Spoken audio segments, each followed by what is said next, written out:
Hello students, welcome to chemistry mate YouTube channel. আশা করি সবাই ভালো রয়েছো এবং তোমাদের প্রিপারেশনও খুব ভালো চলছে। তোমাদের সাথে কোঅর্ডিনেশন কম্পাউন্ড বা স্ববর্গীয় বা জটিল যৌগ এই নিয়ে অলরেডি পার্ট 1 ভিডিও আপলোড করা রয়েছে। আজকের আমি পার্ট 2 ভিডিও তোমাদের সাথে শেয়ার করব। তো প্রথম পার্টে আমরা যেগুলো দেখেছিলাম, কি কি কোয়েশ্চেন দেখেছিলাম, সেগুলো তোমরা অবশ্যই রিভিশন করে নেবে। এবং আজকের নতুন আমরা টপিক স্টার্ট করব ভিভিটি এবং সিএফটি নিয়ে। তো এখানে দেখো কি কি কোয়েশ্চেন রয়েছে, দেখতে থাকো, তাহলে তোমাদের একটা কনসেপ্ট এসে যাবে। তবে এখনো বলবো, যারা ফার্স্ট পার্ট দেখোনি তোমরা অবশ্যই ফার্স্ট পার্ট দেখে তারপর সেকেন্ড পার্ট ভিডিও দেখা স্টার্ট করবে। তাহলে লাস্ট কোয়েশ্চেন ছিল আমাদের এটা, যে টেট্রাঅ্যামিন ক্লোরিডো নাইট্রিটো কোবাল্ট এই যৌগ ছিল আমাদের লাস্ট। আজকের কোয়েশ্চেন স্টার্ট হবে এখান থেকে। প্যারাম্যাগনেটিক জটিল যৌগ বা আয়ন কোনটি? এই যে টার্ম রয়েছে প্যারাম্যাগনেটিক, এবং এর সাথে রিলেটেড আর একটি টার্ম রয়েছে ডায়াম্যাগনেটিক। এই যে ম্যাগনেটিক প্রপার্টি বা চুম্বকীয় ধর্ম কিভাবে আমরা নির্ণয় করতে পারি, সেটি আমরা ভিভিটি এবং সিএফটি থেকে জানতে পারি। ভিভিটি কি? তো ভিভিটি সম্পর্কে একটু আমাদের সংক্ষেপে জেনে নেওয়া যাক। তবে ভিভিটি বা সিএফটি জানার আগে সবথেকে যেটা বেশি ইম্পর্টেন্ট তা হলো প্রথম সারির সন্ধিগত মৌল, অর্থাৎ 21 থেকে 30 পর্যন্ত যে সন্ধিগত মৌল রয়েছে 10টি, এই 10টির ইলেকট্রন বিন্যাস অবশ্যই আমাদের কাছে পরিচিত হওয়া দরকার। আমি লিখে রেখেছি, তোমরা এটা নোট ডাউন করে রাখবে। আর এখানে রেড পেন দিয়ে যেটা মার্ক করা রয়েছে, ক্রোমিয়াম এবং কপার এই দুটো কিছু ব্যতিক্রম আচরণ প্রদর্শন করে, তাই আমি রেড পেন দিয়ে তোমাদের সামনে হাইলাইট করে রেখেছি। তোমরা এই ডি ব্লক বা সন্ধিগত মৌলগুলির ইলেকট্রন বিন্যাস মনে রাখার চেষ্টা করবে। তাহলে চলো পরে কি রয়েছে। ভ্যালেন্স বন্ড থিওরি বা যোজ্যতা বন্ধন তত্ত্ব নিয়ে কিছু থিওরি এখানে দেওয়া রয়েছে। তো আমি জাস্ট বলে দিয়ে যাব, এবং যেহেতু তোমরা পিডিএফ পেয়ে যাচ্ছ তাই সবাইকে বলবো যে তোমরা পিডিএফটা একবার চোখ বুলিয়ে নেবে, তাহলে তোমাদের বিষয়টা আরো সহজে মনে রাখা যাবে। ওকে, চলো কি আছে যোজ্যতা বন্ধন তত্ত্ব একটু বলে দিই। যোজ্যতা বন্ধন তত্ত্ব মেনলি যে কোঅর্ডিনেশন যৌগ বা স্ববর্গীয় যৌগ, তাদের গঠনাকৃতি, চৌম্বকীয় ধর্ম এবং তাদের সংকরায়ন অবস্থা, সেখানে উপস্থিত অযুগ্ম ইলেকট্রন বা যুগ্ম ইলেকট্রন অর্থাৎ ম্যাগনেটিক প্রপার্টি নিয়ে আলোচনা করা হয়। তো এই যোজ্যতা বন্ধন তত্ত্ব বা ভ্যালেন্স বন্ড থিওরি কি রয়েছে এখানে? এখানে বলা রয়েছে কেন্দ্রীয় ধাতব পরমাণু কিছু সংখ্যক ইলেকট্রন বর্জন করে ধাতব আয়নে পরিণত হয়। তো কোঅর্ডিনেশন যৌগের উদাহরণ তোমরা আগেই জেনেছো, যে কোন যৌগগুলো কোঅর্ডিনেশন যৌগ হবে সেটা জানো। সেখানে একটি কেন্দ্রীয় ধাতব পরমাণু অবশ্যই থাকে, সেটাও তোমরা জানো। তো সে কি করবে? একটি ইলেকট্রন বর্জন করে আয়নে পরিণত হবে। তারপর প্রয়োজন অনুসারে যোজ্যতা কক্ষের ইলেকট্রনগুলি পুনর্বিন্যাস ঘটবে। ক্লিয়ার? তারপর কিছু ইলেকট্রন পুনর্বিন্যাসের ফলে অযুগ্ম ইলেকট্রন জোটবদ্ধ হবে বা যুগ্ম ইলেকট্রনে পরিণত হবে। যে যৌগে কোনো অযুগ্ম ইলেকট্রন থাকবে না তাকে বলা হবে ডায়াম্যাগনেটিক, আর যে যৌগে অযুগ্ম ইলেকট্রন থাকবে তাকে বলা হবে প্যারাম্যাগনেটিক। তাহলে আগে আমাদের কোয়েশ্চেনটা কি ছিল, যে প্যারাম্যাগনেটিক ধর্ম প্রদর্শন করে কে? তো আমরা এখান থেকে জানলাম যে প্যারাম্যাগনেটিক ধর্ম প্রদর্শন করবে কে? কোনো কেন্দ্রীয় ধাতব পরমাণু ইলেকট্রন বর্জন করে আয়নে পরিণত হবে। তারপর সেই ইলেকট্রনগুলি, যোজ্যতা কক্ষের ইলেকট্রনগুলি জোড়বদ্ধ হবে, বা এক কথায় পুনর্বিন্যাস ঘটবে। পুনর্বিন্যাস ঘটার ফলে জোড়বদ্ধ হয়ে অযুগ্ম ইলেকট্রন জোড়বদ্ধ হয়ে যুগ্ম ইলেকট্রনে পরিণত হতে পারে, আবার নাও পারে, সেটা আমরা দেখব উদাহরণের মাধ্যমে। তাহলে প্যারাম্যাগনেটিক আর ডায়াম্যাগনেটিক বিষয়টা বোঝা গেছে, যে ইলেকট্রন সমূহ যোজ্যতা কক্ষে পুনর্বিন্যাসের ফলে কখনো জোড়বদ্ধ বা যুগ্ম ইলেকট্রনে পরিণত হতে পারে, অথবা কখনো অযুগ্ম ইলেকট্রন অবস্থাতেও থাকতে পারে। সেটা আমরা উদাহরণের সাহায্যে দেখব। যদি কোনো যৌগে সব ইলেকট্রনগুলি জোড়বদ্ধ হয়ে যায় তাহলে তাদের আমরা বলবো ডায়াম্যাগনেটিক যৌগ। আর যারা মানে যেসব যৌগে অযুগ্ম ইলেকট্রন থাকবে তাদের বলবো প্যারাম্যাগনেটিক যৌগ। ক্লিয়ার? তাহলে দেখি কি রয়েছে। প্রথম যৌগ রয়েছে NiH2O6। ক্লিয়ার? তাহলে নিকেল পরমাণুর ইলেকট্রন বিন্যাস আমাদের জানতে হবে। দেখো এই যে নিকেল পরমাণুর ইলেকট্রন বিন্যাস, তারপর স্টেপ কি বলেছিলাম, ইলেকট্রন বর্জন করে আয়নে পরিণত হবে। এখানে দেখো Ni2+ মানে দুটি ইলেকট্রন বর্জন করে ফেলেছে। আর ইলেকট্রনিক কনফিগারেশন থেকে তোমরা অবশ্যই বুঝতে পারছো S থেকে দুটো ইলেকট্রন বর্জন করেছে। ঠিক আছে, তাহলে রইল কতগুলো ইলেকট্রন? 8টা ইলেকট্রন। এবার 8টা ইলেকট্রন আমি লিখবো কিভাবে? 1 2 3 4 5 6 7 8। ওকে, তো এই যে 8টা ইলেকট্রন লিখলাম, ইলেকট্রনগুলি লেখার সময় আমি হুন্ডের নিয়ম ফলো করেছি। মানে এটা হচ্ছে স্ট্যান্ডার্ড, তোমাদের হুন্ডের সূত্র বা হুন্ডের নিয়ম লিখতে হবে। এইবার রয়েছে নিকেলের সঙ্গে 6টি H2O বা জলের অণু যারা লিগ্যান্ড হিসেবে ব্যবহৃত হয় বা আচরণ করে থাকে। তো এই লিগ্যান্ডগুলি তাদের যে ইলেকট্রন থাকে এইভাবে H2O, এই যে ইলেকট্রন জোড় তা ব্যবহার করবে কিভাবে? এখানে বন্ধন গঠন করার জন্য। ক্লিয়ার? তাহলে এখানে কি দেখতে পাচ্ছি, নিকেল পরমাণুর 8টি ইলেকট্রন রয়েছে, সরি নিকেল বলা ভুল, Ni2+ আয়নের 8টি ইলেকট্রন রয়েছে, কিন্তু এখানে 6টি লিগ্যান্ড রয়েছে। তাহলে এই 6টি লিগ্যান্ডকে স্থান দেওয়ার জন্য কতগুলি 1 2 3 4 4টি কক্ষক রয়েছে, অর্থাৎ পর্যাপ্ত পরিমাণে কক্ষক উপস্থিত নেই। তাহলে NiH2O6 কিভাবে যৌগ গঠন হয় তার জন্য আমাদের আর একটু জানতে হবে। দেখো 4s 4p এবং তারপর রয়েছে কি 4d। 4d তে রয়েছে একই রকম ভাবে d অরবিটাল, আমরা জানি 1 2 3 4 5, 5টি অরবিটাল। তো এই 5টি অরবিটালের মধ্যে 2টি অরবিটাল ব্যবহার করে sp3 sp3d2 sp3d2। তাহলে বললাম 4d অরবিটালের 2টি শূন্য অরবিটাল ব্যবহার করে 4s 3টে 4p এবং 2টো 4d sp3d2 সংকর কক্ষক তৈরি হয়। অর্থাৎ এই যে 6টি সংকর কক্ষক গঠিত হলো, সেই 6টি সংকর কক্ষক H2O লিগ্যান্ডকে জায়গা দিতে সক্ষম হয়ে থাকে। অর্থাৎ এই যে 6টি H2O লিগ্যান্ড, এই 6টি ঘরে তাদের নিঃসঙ্গ ইলেকট্রন জোড় ব্যবহার করে কি বন্ধন গঠন করবে? কোঅর্ডিনেশন বন্ধন বা অসমযোজী বন্ধন গঠন করতে সক্ষম হয়ে থাকে। ক্লিয়ার? এইবার আমরা তাহলে দেখলাম এখানে সংকরায়ন কি হলো? sp3d2 sp3d2। ক্লিয়ার? এইবার আসি আসল কথায়, যে এটি প্যারাম্যাগনেটিক হবে না ডায়াম্যাগনেটিক হবে। তো এই যে যৌগ গঠন দেখলাম NiH2O6 2+, এই যৌগে 2টি অযুগ্ম ইলেকট্রন রয়েছে।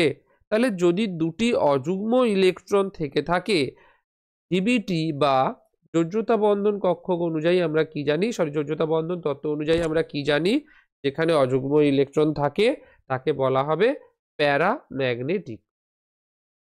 ক্লিয়ার? তাকে বলা হবে প্যারাম্যাগনেটিক।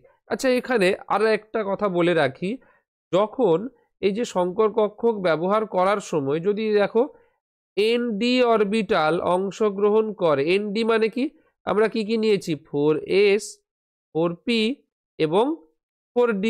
দেখো যার NS NP ND নিয়ে এই যৌগটি গঠিত হয়েছে। অর্থাৎ আমরা বলতে পারি এই যৌগকে বহিস্থ কক্ষক ঘটিত জটিল যৌগ। ক্লিয়ার হয়েছে? তাহলে এই যে আমরা দেখলাম যৌগটি NiH2O6, এই যৌগটি কি জানলাম? এখান থেকে জানলাম এটি প্যারাম্যাগনেটিক। দ্বিতীয়ত কি জানলাম? এখানে sp3d2 সংকর আয়ন, এবং যেহেতু ডি অরবিটালটি ND, তাই এটি বহিস্থ কক্ষক ঘটিত জটিল যৌগ। তাহলে কি কি জানলাম এখান থেকে? প্যারাম্যাগনেটিক মানে চুম্বকীয় ধর্ম জানলাম, তার সংকরায়ন জানলাম, এবং সেখান থেকে আমরা যৌগটি বহিস্থ কক্ষক ঘটিত নাকি অন্তস্থ কক্ষক ঘটিত সেটা জানতে পারলাম। ওকে, এবার আসি নেক্সট এক্সাম্পল, NiCO4। তো এই NiCO4 এই যৌগে গঠন কি হবে? এই যৌগে নিকেল Ni, এখানে জারণ সংখ্যা কত? 0, অর্থাৎ নিকেল পরমাণু কোনো রকম ইলেকট্রন বর্জন করে না। তো কি করবে? তাহলে আবার একই রকম ভাবে 8টি ইলেকট্রন লিখে দেব, 2 3 4 5 6 7 8। ক্লিয়ার? কিন্তু এখানে দেখো 4টি লিগ্যান্ড, সিও লিগ্যান্ড কতগুলি? 4টি রয়েছে। তাহলে 4টি লিগ্যান্ডকে স্থান দেওয়ার জন্য এখানে 4s এবং 4p 4টি অরবিটাল মুক্ত অবস্থায় রয়েছে। ক্লিয়ার? ভালো করে বিষয়টি বোঝো।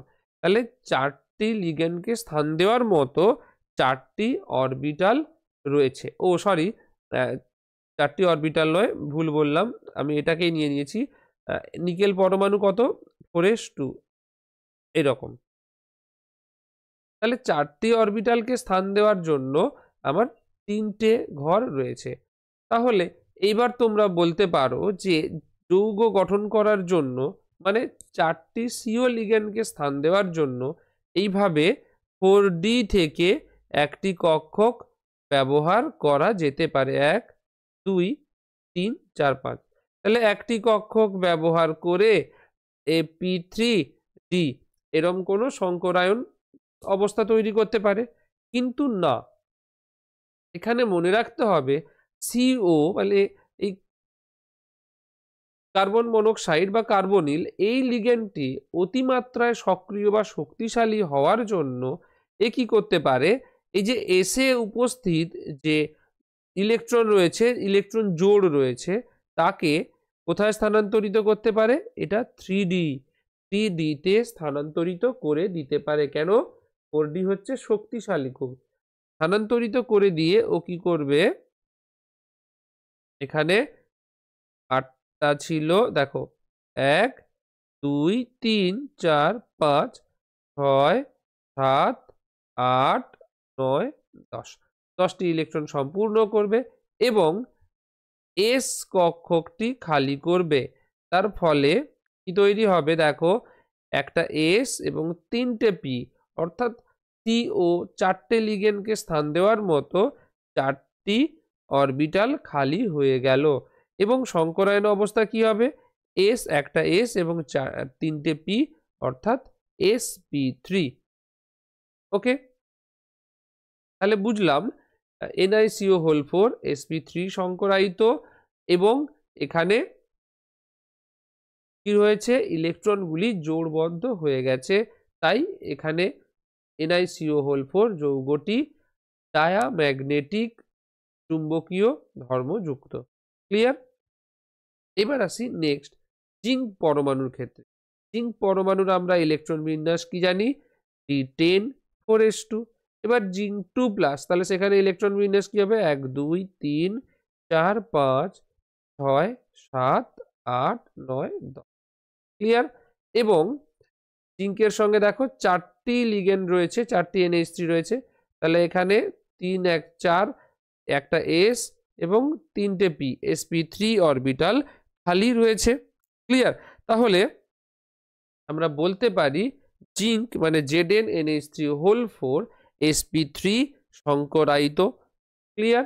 এবং এখানে কোনো ইলেকট্রন অযুগ্ম অবস্থায় থাকে না, তাহলে এটি কি হবে? ডায়াম্যাগনেটিক। NiCO4 এটিও ডায়াম্যাগনেটিক, এবং Zn NH3 এটিও ডায়াম্যাগনেটিক। এবার আসি অপশন ডি CONH3 3+। এই যৌগের ক্ষেত্রে CONH3, তাহলে আগে কোবাল্টের ইলেকট্রন বিন্যাস দেখব। এখানে D7 4s2, কোবাল্ট 3+ কি হবে, 3টে ইলেকট্রন বর্জন করবে, তাহলে S থেকে 2টো যাবে এবং D থেকে একটা, টোটাল 3টে ইলেকট্রন। তাহলে পড়ে থাকলো কতগুলো, 1 2 3 4 5 6টি। এবার হচ্ছে মজার বিষয়, 6টি লিগ্যান্ড NH3 কে স্থান দিতে হবে, কিন্তু এখানে কি রয়েছে, 1 2 3 4টে অরবিটাল খালি রয়েছে। তাহলে কি হবে, আমরা বলতে পারি যে আগের মতোই আবার 4D থেকে নিয়ে নেব 2টি অরবিটাল। ওকে, তাহলে 4D থেকে 2টি অরবিটাল আমরা নিয়ে নেব, কিন্তু কিন্তু কিন্তু এটি সম্ভব নয়, কারণ এই যে NH3 অ্যামোনিয়া, এই লিগ্যান্ডটি সক্রিয় কার তুলনায়, এই যে H2O এর তুলনায়। আমরা H2O এর ক্ষেত্রে দেখেছিলাম লিগ্যান্ডগুলি অযুগ্ম অবস্থায় ছিল, কিন্তু এই CONH3 এর ক্ষেত্রে এই লিগ্যান্ডটি সক্রিয় হওয়ায় এ কি করবে, এই যে 4টে ইলেকট্রন অযুগ্ম অবস্থায় রয়েছে, এদেরকে যুগ্ম অবস্থায় বা জোড়বদ্ধ হতে সাহায্য করবে। ওকে, তাহলে 1 2 3 4 5 6, ক্লিয়ার হয়েছে? তাহলে মানে এই দুটোকে এই দিকে স্থানান্তরিত করে দিল। এবার দেখো তাহলে 3D2S 3টে D, তাহলে D2SP3 সংকরায়িত যৌগ তৈরি হলো। এইবার মজার বিষয়, তোমাদের কাছে কিছু প্রশ্ন এসে যাবে, কি তোমরা বলবে যে এখানে কেন H2O এইভাবে যুগ্ম করে দিল না, কিন্তু এখানে NH3 কেন ইলেকট্রনকে যুগ্ম করে দিল, বা এই যে NiCO4 এই যৌগে কেনই বা CO S থেকে ইলেকট্রনকে ডিতে স্থানান্তরিত করে জোড়বদ্ধ করে দিল। এই যে প্রশ্নগুলো আমি তোমাদের সামনে তুলে ধরলাম, ঠিক এইগুলোই হলো ভিবিটি বা ভ্যালেন্স বন্ড থিওরির ড্রব্যাক বা লিমিটেশন বা সীমাবদ্ধতা। আমরা ভিবিটি বা ভ্যালেন্স বন্ড তত্ত্বের সাহায্যে এই প্রশ্নের উত্তর দিতে ব্যর্থ, তাই পরবর্তীকালে ভিবিটির যে কারেকশন বা সীমাবদ্ধতা বা ত্রুটি আমরা বলতে পারি, সীমাবদ্ধতা বলাটাই সুবিধাজনক হবে, ভ্যালেন্স বন্ড তত্ত্বের সীমাবদ্ধতা দূর করার জন্য ক্রিস্টাল ফিল্ড তত্ত্ব আলোচনা করা হয়েছে। ক্লিয়ার? এইবার আসি তোমাদের একটা ছোট্ট ইনফরমেশন। দেখো এখানে এই যে যৌগগুলো রয়েছে, H2O এর সঙ্গে 6টা লিগ্যান্ড রয়েছে, নিকেলের সঙ্গে 4টে লিগ্যান্ড রয়েছে, জিঙ্কের সঙ্গে 4টে এবং এখানে 6টা। যদি 6টা লিগ্যান্ড থাকে তাহলে সেই যৌগগুলির গঠন কেমন হবে, অষ্টতলকীয়। দেখো 6টি লিগ্যান্ড থাকলে লিগ্যান্ড সংখ্যা যদি 6 হয় তাহলে যৌগের গঠন কেমন হবে, অষ্টতলকীয়। যৌগের গঠন হবে অষ্টতলকীয়। ক্লিয়ার? যদি 4টি লিগ্যান্ড থাকে তাহলে সেক্ষেত্রে দু ধরনের গঠন হতে পারে, একটি হতে পারে চতুস্তলকীয়, দ্বিতীয়ত হতে পারে বর্গ সমতলীয়। ক্লিয়ার? বর্গ সমতলীয়। আবার এই যে দেখো 4টি লিগ্যান্ড থাকলে কখনো চতুস্তলকীয় যৌগ গঠন হয়, আবার কখনো বর্গ সমতলীয় গঠন। এই যে যে আমাদের ভিন্নতা, একই যৌগের মানে একই সংখ্যক লিগ্যান্ড কিন্তু যৌগের গঠন ভিন্ন, মানে এই সব প্রশ্নের উত্তর সহজে সিবিটি বা যোজ্যতা বন্ধন তত্ত্ব দ্বারা ব্যাখ্যা করা যায় না।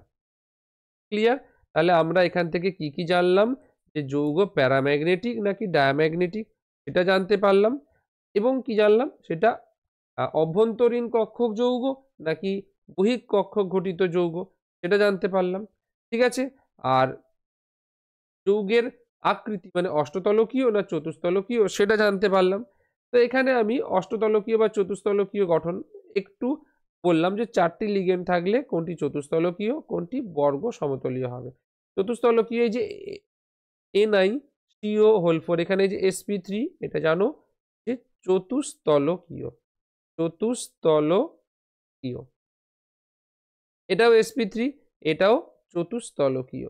তাহলে এইবার আমরা দেখে নেব একটি যে কোন যৌগ বর্গ সমতলীয়।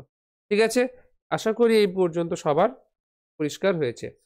এইবার আসি নেক্সট কোয়েশ্চেন। TiH2O6 পরাচুম্বকীয় প্রকৃতির কারণ কি? আমি ব্যাখ্যা করে দিয়েছি, তাহলে তোমরা যেরমভাবে বললাম স্টেপ বাই স্টেপ অ্যান্সার করার চেষ্টা করবে। যদি কারোর সমস্যা থাকে অবশ্যই কমেন্ট বক্সে কমেন্ট করে জানাবে। নেক্সট কোয়েশ্চেন, প্রদত্ত কোনটির চৌম্বক ভ্রামকের মান 2.8 বোর ম্যাগনেটন? এবার আমরা চৌম্বক ভ্রামক, দেখো এই যে একটু আগে বলেছিলাম চৌম্বকীয় ধর্ম অর্থাৎ প্যারাম্যাগনেটিক ডায়াম্যাগনেটিক প্রকৃতির, সেখান থেকে আমরা চৌম্বকীয় ধর্ম মানে চৌম্বক ভ্রামকের মানও নির্ণয় করতে পারি। তার সূত্র এখানে লেখা আছে অলরেডি, মিউ সমান √n × n+2 বোর ম্যাগনেটন এককে এটি পরিমাপ করা হয়ে থাকে। এবার আসি যে এখানে যৌগগুলি রয়েছে তাদের চৌম্বক ভ্রামকের মান 2.8 হবে। একটু দেখো আমি এখানে একটু মানে জেনারেল একটা কনসেপ্ট লাগাবো। কিভাবে? এন কি? এন হলো অযুগ্ম ইলেকট্রনের সংখ্যা। তার মানে আমি এই যৌগগুলিতে অযুগ্ম ইলেকট্রনের সংখ্যা খুঁজে বের করতে পারলেই চৌম্বক ভ্রামকের মানও নির্ণয় করতে পারবো। তো একটু ভেবে দেখো, যাই হোক এখানে এটা দেখো স্কোয়ার রুট মানে বর্গমূল করা হয়েছে। যদি আমরা 4-এর বর্গমূল করি তাহলে কত হবে? 2। যদি 9-এর বর্গমূল করি তাহলে হবে 3। অর্থাৎ এই যে সংখ্যাটি রয়েছে 2.8, এটি 2 এবং 3-এর মাঝামাঝি।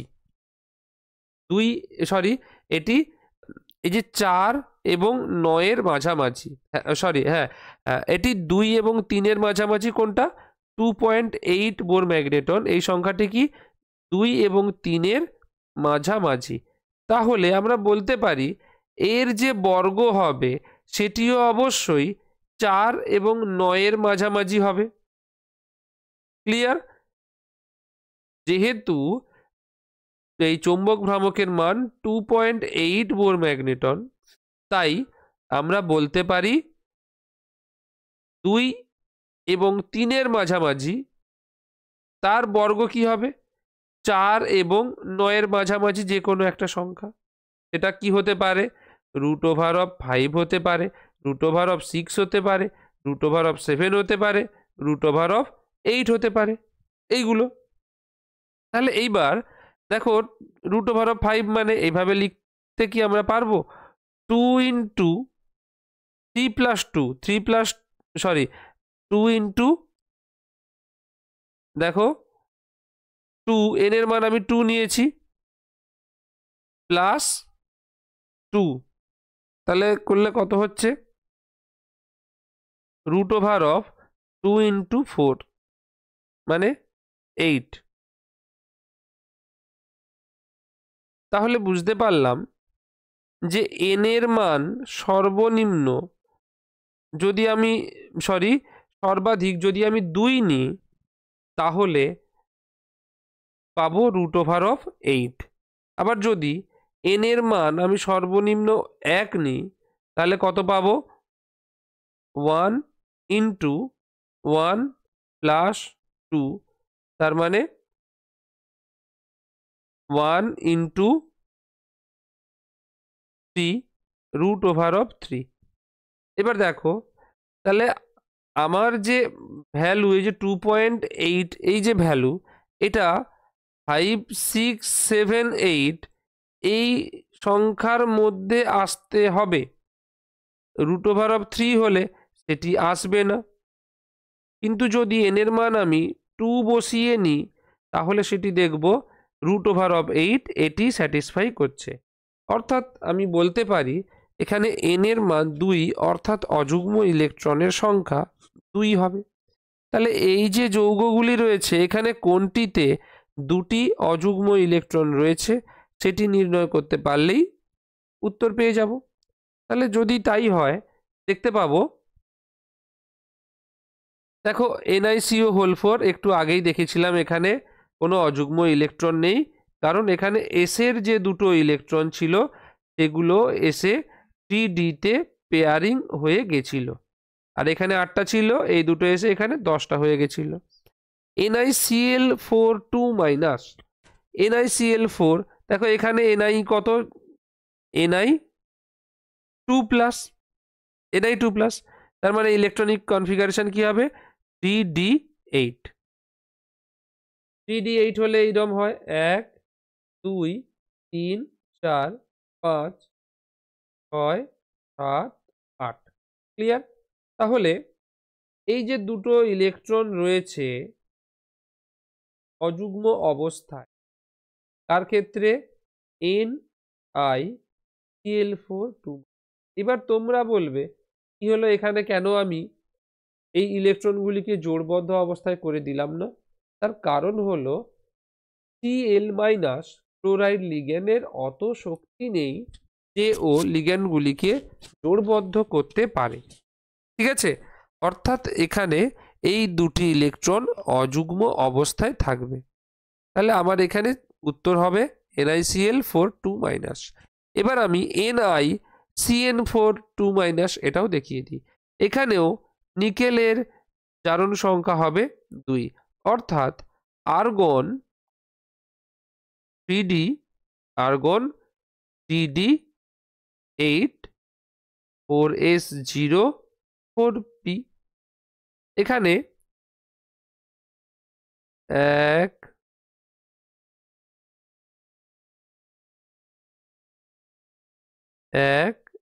2 3 4 5 6 7 8, এস এর রইল 2টো আর পির 3টে। মজার বিষয় হলো এই যে CN4 মানে CN লিগ্যান্ড এটি শক্তিশালী, এ কি করতে পারে, শক্তিশালী ইলেকট্রনগুলিকে জোড়বদ্ধ করে দিতে পারে, ইলেকট্রনগুলিকে ডি অরবিটালে জোড়বদ্ধ করে দিতে পারে। তাহলে 1 2 3 4 5 6 7 8, তাহলে ডি অরবিটাল খালি হয়ে গেল, অর্থাৎ একটা ডি, একটা এস এবং দুটো পি, ডি এস P2 সংকরায়ন গঠন করতে পারে। ক্লিয়ার? NiCO4 ছিল sp সংকরায়ন গঠন করে, কিন্তু NiCN4 2- এটি DsP2 সংকরায়ন গঠন করে, আর NiCl4 এটিও sp3 সংকরায়ন গঠন করে। অর্থাৎ চারটেই প্রত্যেকটি যৌগেই 4টে করে লিগ্যান্ড রয়েছে, তা সত্ত্বেও এখানে আমরা দু ধরনের গঠনাকৃতি যৌগ দেখতে পেলাম। sp3 মানে একটি দেখলাম চলক, এবং NiCN4 এটা দেখলাম DsP2 মানে বর্গ সমতলীয়। ক্লিয়ার?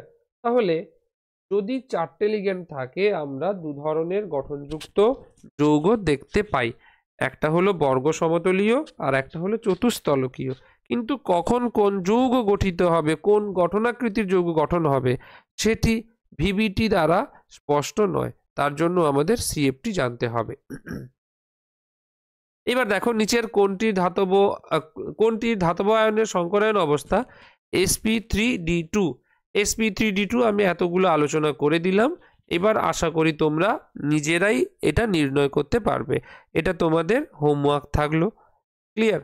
এবার আসি আমি FeCO4, এই যৌগটিতে Fe এর সংকরায়ন। এটা একটু অন্যরকম, কারণ এখানে 5টা লিগ্যান্ড রয়েছে। দেখো Fe26 এবং Fe জারণ সংখ্যা কত? 0। তাহলে কতগুলো রয়েছে? D2 সরি D6 3D6 এবং 4S2। তাহলে 1 2 3 4 5 6 এবং এসে রয়েছে দুটো। ক্লিয়ার? কিন্তু লিগেন্ড সংখ্যা কতগুলো? এখানে লিগেন্ড সংখ্যা রয়েছে 5টি। FeCO5। এই CO5 অর্থাৎ এই যে 5টি লিগেন্ড রয়েছে, এই 5টি লিগেন্ডকে স্থান দেওয়ার জন্য 5টি খালি অরবিটাল প্রয়োজন। তাহলে কিভাবে যৌগ গঠন হবে সেটা আমাদের জানতে হবে। এই যে CO লিগ্যান্ড এ কি করতে পারে, s অরবিটালে যে ইলেকট্রনগুলি রয়েছে একটু এখানে জেনে রাখবে কি CO হলো শক্তিশালী লিগ্যান্ড। এ কি করতে পারে, s অরবিটালের ইলেকট্রনগুলিকে d অরবিটালে স্থানান্তরিত করে দিতে পারে। তাহলে এখানে মোট কতগুলো ইলেকট্রন রয়েছে? 6 এবং 2 8। এই CO লিগ্যান্ডের প্রভাবে এই 8টা ইলেকট্রন জোড়বদ্ধ হয়ে যাবে। কিভাবে? 1 2 3 4 5 6 7 8। তাহলে এখান থেকে একটা D খালি হয়ে গেল, একটা S খালি হয়ে গেল, সরি 6 2 8, হ্যাঁ 8। তাহলে একটা D খালি হয়ে গেল, আর একটা এটা D 3D, এটা 4S এবং 3টে P খালি হয়ে গেল, 4P। তাহলে 1 2 3 4 5। তাহলে 5টা লিগ্যান্ডকে স্থান দেওয়ার মতো ঘর খালি হয়ে গেল। অর্থাৎ সংকরায়ন কি হবে? এখানে সংকরায়ন হবে DST3। 1 2 3 4 এবং 1 2 3 4, একটা বেশি হয়ে গেল 5। তাহলে এখানে সংকরায়ন কি হবে? DST। ঠিক আছে? তাহলে আশা করি বুঝতে পেরেছো। এবং এই যৌগের চুম্বকীয় ধর্ম কি হবে? এটি হবে ডায়াম্যাগনেটিক। ক্লিয়ার? এবার আসি নেক্সট কোয়েশ্চেন। প্রদত্ত যৌগগুলির মধ্যে কোনটি বর্ণহীন? এটি খুব ইম্পর্টেন্ট একটি কোয়েশ্চেন, কারণ এখান থেকে কোয়েশ্চেন আসে। তবে কোন যৌগ বর্ণহীন বা রঙিন, এই প্রশ্ন উত্তর করার আগে যদি সংক্ষিপ্ত একটা টিপস মনে রাখো, তাহলে তোমাদের জন্য সেটা খুব উপকারী হবে। কি? তোমরা ইলেকট্রন বিন্যাস সাজানোর পর যদি দেখো d অরবিটাল শূন্য অথবা পূর্ণ থাকে, তাহলে সেই যৌগটি বর্ণহীন হবে। d অরবিটাল কি বললাম? d অরবিটাল শূন্য, d অরবিটাল শূন্য অথবা পূর্ণ, তাহলে কি হবে? যৌগটি বর্ণহীন হবে। d অরবিটাল মানে d0 অথবা d10 হয়, তাহলে যৌগটি বর্ণহীন হবে। ক্লিয়ার? এবার কেন বর্ণহীন, কেন রঙিন, সেটা আমি একটু পরেই আলোচনা করব, তার জন্য ভিডিও শেষ পর্যন্ত দেখতে থাকো। এবার দেখো তাহলে ইলেকট্রন বিন্যাসগুলো করে দিই। নিকেল কতগুলো আছে? নিকেল D8 আছে। তাহলে D8 হলে 1 2 3 4 5 6 7 8। দেখতেই পাচ্ছি D শূন্য বা পূর্ণ নয়, এখানে দুটি অযুগ্ম ইলেকট্রন রয়েছে, তাহলে এটি রঙিন হবে। তারপর দেখো কোবাল্ট, কোবাল্টেও দেখতে পাচ্ছ D7, তাহলে এটাও কোবাল্টে D7, তাহলে এটিও শূন্য অথবা পূর্ণ নয়, তাই এটিও রঙিন হবে। টাইটেনিয়াম 3+, দেখো এটিও শূন্য অথবা পূর্ণ নয়, একটি রয়েছে ইলেকট্রন। কপার প্লাস, এই যৌগটি ডিতে 10টি ইলেকট্রন, অর্থাৎ ডি পূর্ণ রয়েছে 1 2 3 4 5 6 7 8 9 10। এটি মনে রাখতে হবে, ডি শূন্য অথবা পূর্ণ হলেই বর্ণহীন হবে। ক্লিয়ার? এবার আসি নেক্সট কোয়েশ্চেন। NiCO4 যৌগে কেন্দ্রীয় ধাতব পরমাণুর অযুগ্ম ইলেকট্রনের সংখ্যা কত হবে সেটা আমি করে দিয়েছি, তোমরা সহজেই করতে পারবে।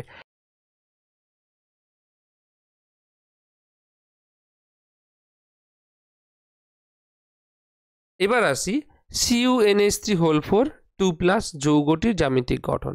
দেখো এই যৌগে কপারের 4টি লিগ্যান্ড রয়েছে, কপারের সঙ্গে 4টি NH3 লিগ্যান্ড রয়েছে।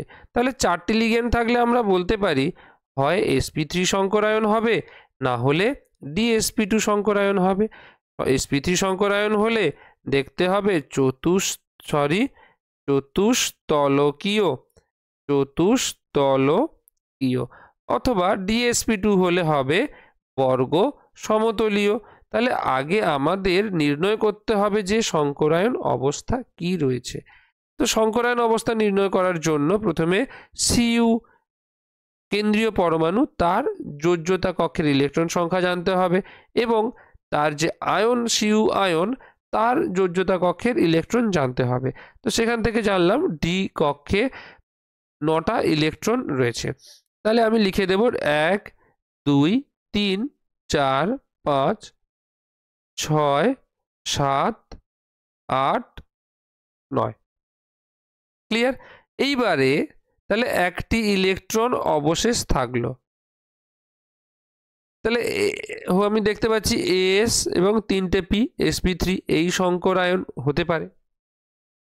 কিন্তু দেখা যায় এই যে NH3 আমি প্রথমেই বলেছিলাম যে NH3 একটু শক্তিশালী লিগ্যান্ড, তাই NH3 কি পারে ডির ইলেকট্রনকে পিতে স্থানান্তরিত করে দিতে পারে।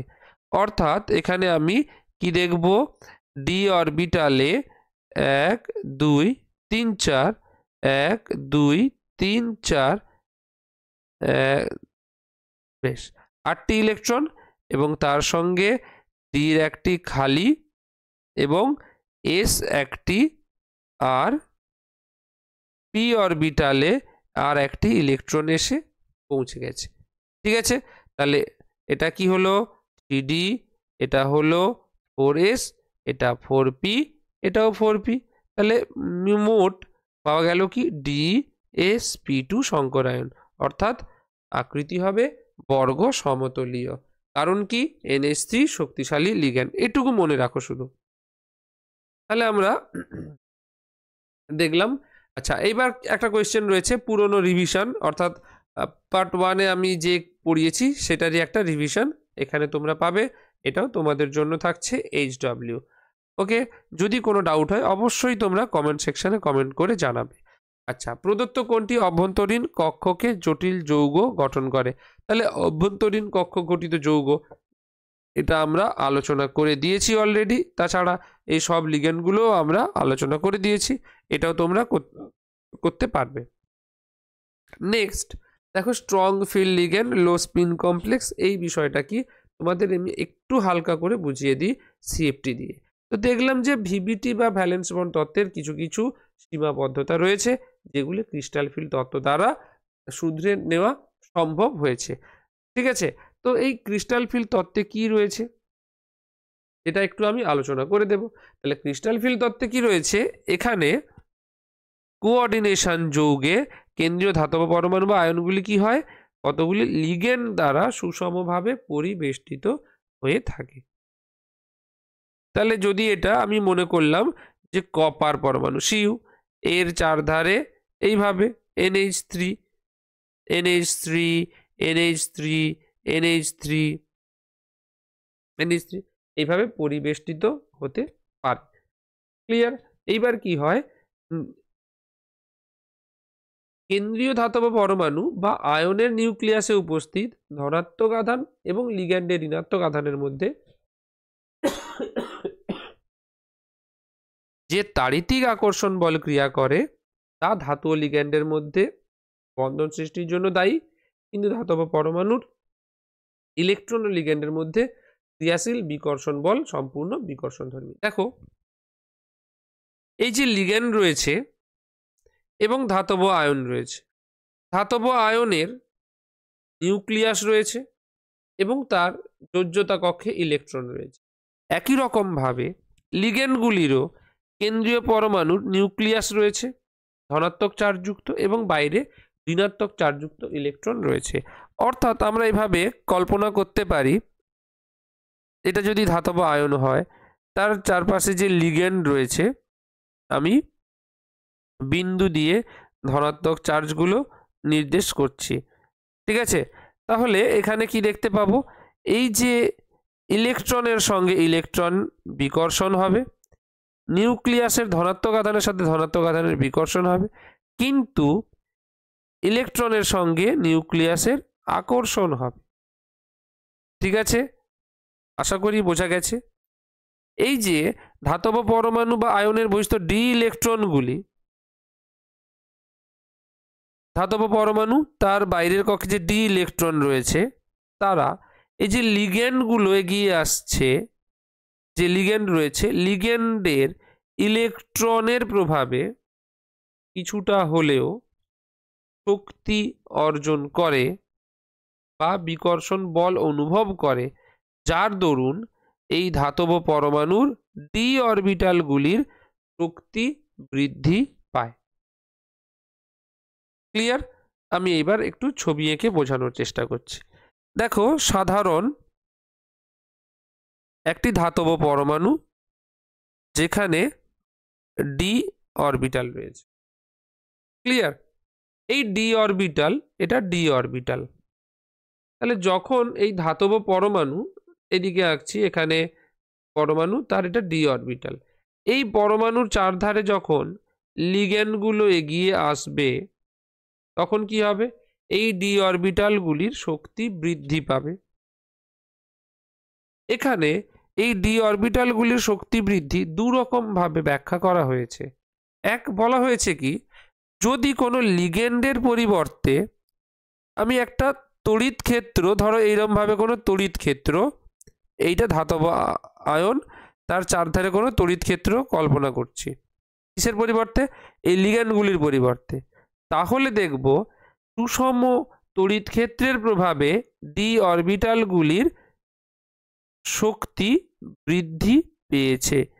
কিন্তু যেহেতু সুষম তড়িৎ ক্ষেত্র, তাই প্রত্যেকটি ডি অরবিটালই সমশক্তি সম্পন্ন অবস্থায়, আচ্ছা, প্রত্যেকটি ডি অরবিটালই সমশক্তি সম্পন্ন হয়ে থাকে, কিন্তু তাদের শক্তি আগের তুলনায় বেশি হয়, এক্সাইটেড বা এটা শক্তি শোষণ করে। ঠিক আছে, কি বললাম এখানে, যে একটি ডি অরবিটাল, একটি কেন্দ্রীয় পরমাণু ডি অরবিটাল রয়েছে, তার চারধারে যদি আমরা লিগ্যান্ডের পরিবর্তে কোনো সুষম তড়িৎ ক্ষেত্র কল্পনা করি, তাহলে ডি অরবিটালগুলি কিছুটা শক্তি শোষণ করে বা অর্জন করে নিজেদের শক্তি বৃদ্ধি করে। কিন্তু যদি এই ডি অরবিটাল লিগ্যান্ড দ্বারা পরিবেষ্টিত হয়, তাহলে সেক্ষেত্রে সুষম তড়িৎ ক্ষেত্রের প্রভাবে যেমন প্রত্যেকটি ডি অরবিটাল সমান সমান শক্তি শোষণ করে উচ্চ শক্তি সম্পন্ন হয়ে ওঠে, কিন্তু সবারই শক্তি একই থাকে, কিন্তু লিগ্যান্ডগুলি যখন কেন্দ্রীয় পরমাণুর দিকে এগিয়ে আসে বা যখন কেন্দ্রীয় পরমাণু লিগ্যান্ড দ্বারা পরিবেষ্টিত হয়, তখন এই শক্তির শোষণ সমানভাবে হয় না, কারণ ডি অরবিটালের আকৃতি, বিভিন্ন ডি অরবিটালের বিভিন্ন রকম আকৃতি। তো মোদ্দা কথা হলো, আমরা এটা বলতে পারি লিগ্যান্ডগুলির দ্বারা ডি অরবিটালের শক্তি শোষণের ফলে ডি অরবিটালগুলির শক্তি বিভাজন ঘটে, কিছু পরিমাণ, মানে দুটো গ্রুপে ভেঙে যায়, একটা গ্রুপকে বলবো T2G আর একটি গ্রুপকে বলবো EG। তাহলে লিগ্যান্ডগুলির প্রভাবে কেন্দ্রীয় পরমাণুর ডি অরবিটালের শক্তির পার্থক্য সৃষ্টি হয়। ঠিক আছে, তাহলে প্রথমে লিগ্যান্ডগুলির পরিবর্তে যদি আমরা সুষম তড়িৎক্ষেত্র কল্পনা করি তাহলে ডি অরবিটাল শক্তি বৃদ্ধি পায়, কিন্তু প্রত্যেকটি ডি অরবিটালের শক্তি একই থাকে। কিন্তু যদি সুষম তড়িৎক্ষেত্রের পরিবর্তে লিগ্যান্ড কল্পনা করা হয় তাহলে দেখতে পাবো লিগ্যান্ডের প্রভাবে ডি অরবিটালগুলির বিভাজন ঘটে। ক্লিয়ার? এই বিভাজনকে বলা হয় ক্রিস্টাল ফিল্ড বিভাজন। এই বিভাজনকে বলা হবে ক্রিস্টাল ফিল্ড বিভাজন। এইবার আমি এখানে ছটি লিগ্যান্ড বিশিষ্ট যৌগের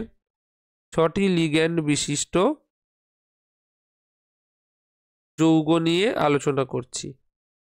6টি লিগ্যান্ড বিশিষ্ট যৌগ হলে তাকে বলা হয় অক্টাহেড্রাল যৌগ। এই ক্রিস্টাল ফিল্ড বিভাজন একে চিহ্নিত করা হয় ডেল্টা দিয়ে এবং অক্টাহেড্রাল বলে বা অষ্টতলকীয় বলে ও দিয়ে চিহ্নিত করা হয়ে থাকে। ক্লিয়ার? তাহলে দেখলাম লিগ্যান্ডের প্রভাবে ডি অরবিটালগুলি দুটো গ্রুপে বা দুটো দলে ভেঙে যায়, একটি হবে T2G আর একটি হবে EG। এই শক্তি সম্পন্ন বা এক্সাইটেড স্টেটে বা এক্সাইটেড স্তরে উপস্থিত যে ডি অরবিটাল রয়েছে ঠিক এটাকে বলা হয় বেরি সেন্টার। এটাকে বলা হয় বেরি সেন্টার বা ব্যারি সেন্টার, যে যেটা বলতে পারো, বেরি সেন্টার বা Barry centre.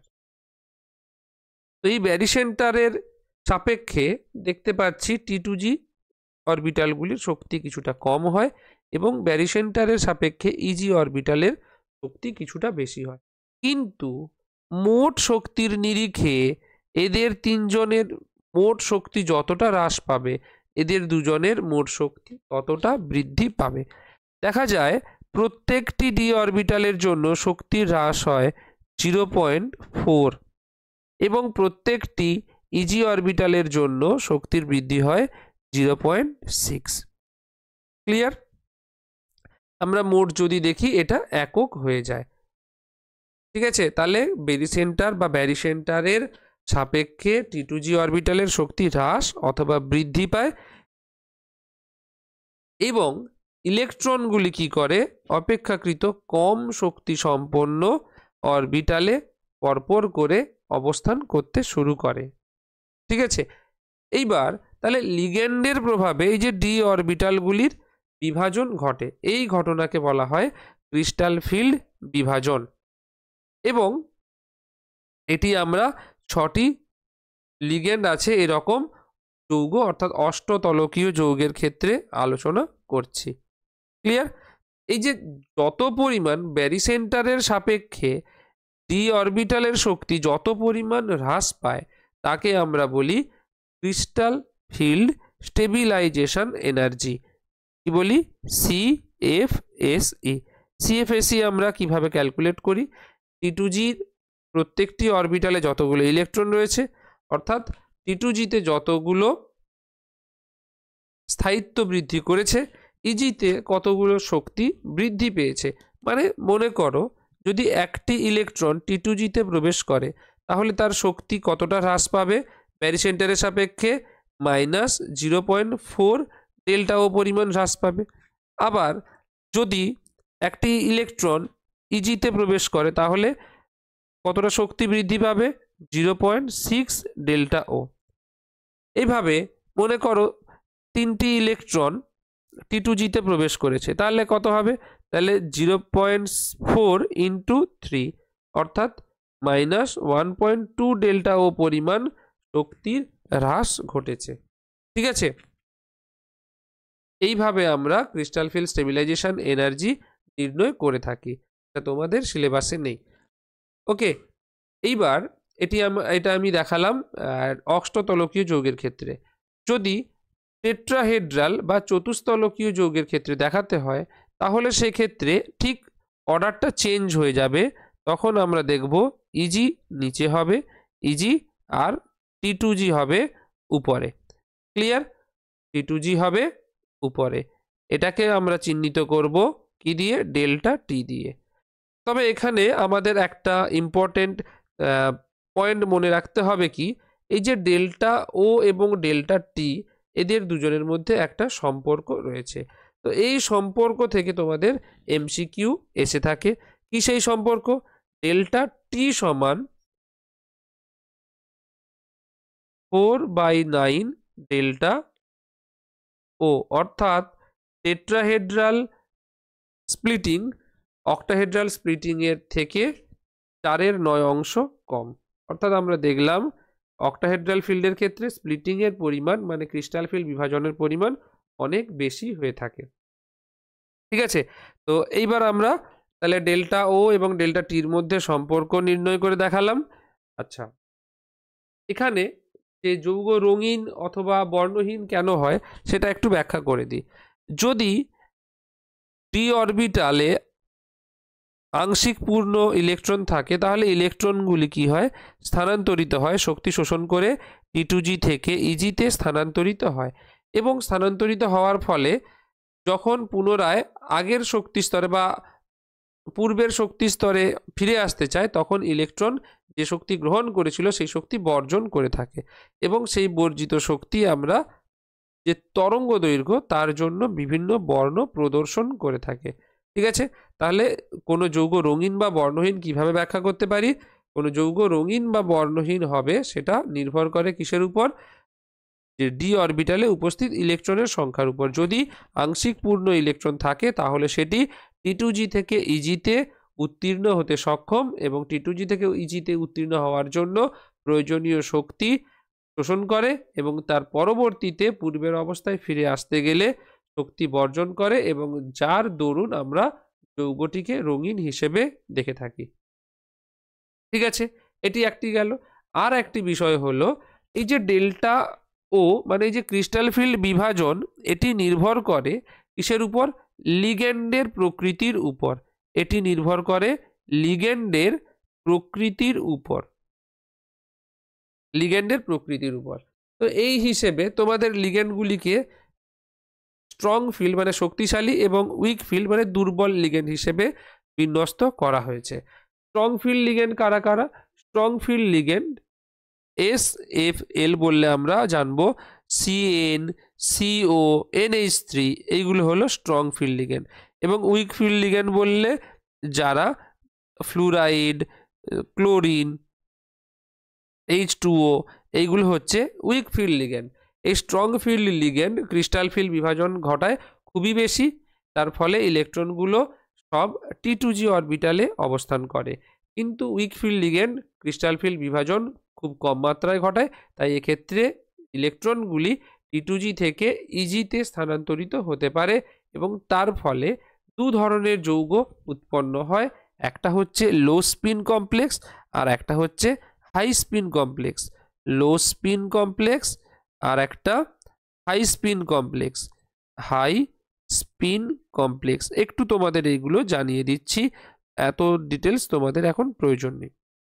High spin complex অর্থাৎ এই যে দেখতে পাচ্ছ CN, CO, NH3 এই লিগ্যান্ডগুলো যেখানে থাকবে সেখানে ক্রিস্টাল ফিল্ড বিভাজন বেশি পরিমাণে ঘটবে, অর্থাৎ সেখানে আমরা দেখব ইলেকট্রনগুলি জোটবদ্ধ অবস্থায় থাকবে, অর্থাৎ সেখানে আমরা ডায়াম্যাগনেটিক চরিত্র দেখতে পাবো বা পাওয়ার সম্ভাবনা থাকে বেশি। আর উইক ফিল্ড লিগ্যান্ড সেখানে কোনো জোটবদ্ধ হওয়ার সম্ভাবনা কম থাকে, তাই সেখানে বেশিরভাগ প্যারাম্যাগনেটিক যৌগ গঠন করে থাকে। ক্লিয়ার? তাহলে আশা করি বিষয়টি বোঝা গেছে। আমি তোমাদের একটু সংক্ষেপে আলোচনা করে দিলাম। তো এখানে দেখা যাচ্ছে যে CN- আয়নের মতো স্ট্রং ফিল্ড লিগ্যান্ড কি করবে? যদি স্ট্রং ফিল্ড লিগ্যান্ড হয় মনে রাখতে হবে স্ট্রং ফিল্ড লিগ্যান্ড ডেল্টা ও অনেক বেশি থাকে। এটা কি? এটা পেয়ারিং এনার্জি। ডেল্টা ও অনেক বেশি থাকে, তাই এরা কি করবে? স্ট্রং ফিল্ড লিগ্যান্ড এরা হবে লো স্পিন কমপ্লেক্স, আর উইক ফিল্ড লিগ্যান্ড হলে এরা কি করবে? এটা মনে রাখবে একটু, হাই স্পিন কমপ্লেক্স উৎপন্ন করে। ক্লিয়ার? তাহলে CN- আয়নের মতো স্ট্রং ফিল্ড লিগ্যান্ড কি করবে? হাই স্পিন কমপ্লেক্স এবং উচ্চ মাত্রায় ক্রিস্টাল ফিল্ড বিভাজন ঘটিয়ে থাকে। অপশন বি হবে কারেক্ট অ্যান্সার। ওকে, তাহলে নেক্সট কোয়েশ্চেন আমাদের কি আছে? এটা তো আমি জ্যামিতিক সমবায়বতা আগেই আলোচনা করে দিয়েছি, আর এখানে আইইউপিএসি নেম এটাও আমি আগে আলোচনা করে দিয়েছি। লিগ্যান্ডের ডেন্টিসিটি নির্ভর করবে কিভাবে, কতগুলি দাতা পরমাণু রয়েছে এটাও আমরা আলোচনা করেছি। আর এইবার কোনটি দাতা পরমাণু কে ইলেকট্রন গ্রহণ করে কে ইলেকট্রন বর্জন করে এটাও আমি আলোচনা করে দিয়েছি। আশা করি এই প্রশ্নের উত্তর তোমরা নিজেরা সলভ করতে পারবে। ওকে, এটি খুব ইম্পর্ট্যান্ট একটি যৌগ। এখানে Fe এর জারণ সংখ্যা হবে 1, এটা মনে রাখতে হবে। এখন সময় খুব কম, আমি এখানেই ক্লাস শেষ করছি।